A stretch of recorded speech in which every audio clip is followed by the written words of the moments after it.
Welcome to Kaleidoscope S4IG Let's Talk. On our World Tourism Day special on S4IG Let's Talk, we are at Nugagama, the village in the city, a good example of how Sri Lanka's tourism product can be kept relevant in the modern day.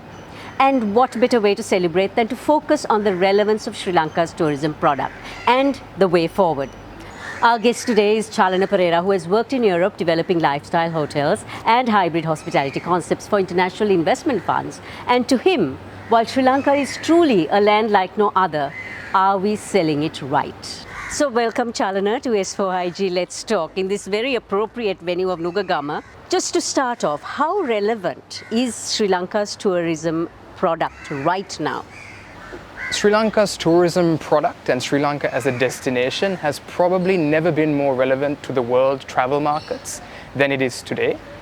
We have really a blessing in disguise, which is a series of problems or various complex phenomena, which have been summarized this year through an economic crisis that has led to a power crisis and fuel crisis, etc.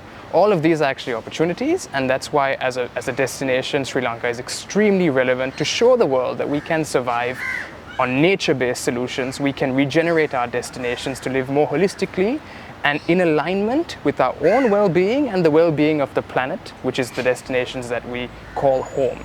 Can you give me a quick SWOT analysis of our tourism product? What would it be? On our strengths, we have diversity, including biodiversity as well. We have our location, which is extremely convenient for the entire world, actually. We have our non-political alignment, which is something that the industry often overlooks or doesn't speak about because we are non-aligned. Weaknesses, we have a real misunderstanding of what it means to be a tourism destination. What it means to have high-value products, high-value experiences, and our biggest weakness is our obsession with millions of arrivals and billions of dollars.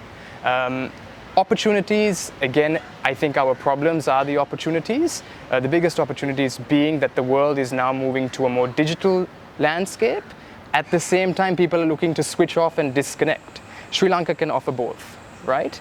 And we have a year-round attractive climate. We've got 9 provinces which we never talk about. We talk about Sri Lanka. We've got Destination Colombo, which is completely different to Destination Sri Lanka. We're trying to say we compete against Singapore, Dubai. Absolutely not the right approach. Our natural asset of the country, the natural beauty of the country, is what people are coming for. So there is a massive opportunity to use what we have with very little investment and generate tremendous economic value and socio-economic upliftment of our communities, and people like you and myself, we can have a higher quality of life here. Threats, the biggest threat to Sri Lanka tourism is Sri Lankans themselves. We are our own threat, right? In the sense that a lot of decisions are made about tourism by people who actually don't consume our tourism product. They're also made by people who don't travel the world in the ways that travelers who come to Sri Lanka travel. And that doesn't mean it's about backpacking or staying in luxury hotels, but it's about that conscious mindset. And having a sort of closed mindset and a know-it-all arrogant approach is the #1 threat to our tourism sector. So if we are to reset and regenerate, where do we start? I think a lot of Sri Lankans need to look inwards, regardless of where in society they are from, if it's privileged positions or less privileged. The country has faced so many problems, but we keep shoving them under the carpet over and over again. But those problems are our inherent opportunity. So let's reset our mindsets, and then we can regenerate ourselves and the very destination that we get to call home that attracts so many travelers globally.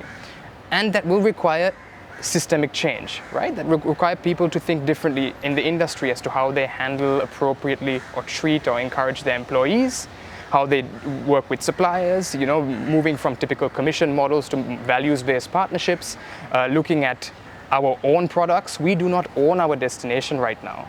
Let's reset to regenerate Sri Lanka to be a proactive tourism destination. So what we do is mindset change from the inside, a systemic change from the outside, and also to rethink the way we look at our tourism product. That's in a nutshell.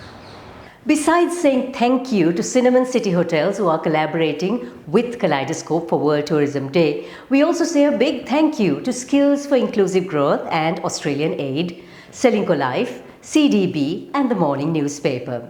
You are truly dream partners. Don't forget to subscribe and follow us on YouTube, Facebook, Instagram and LinkedIn if you like our show.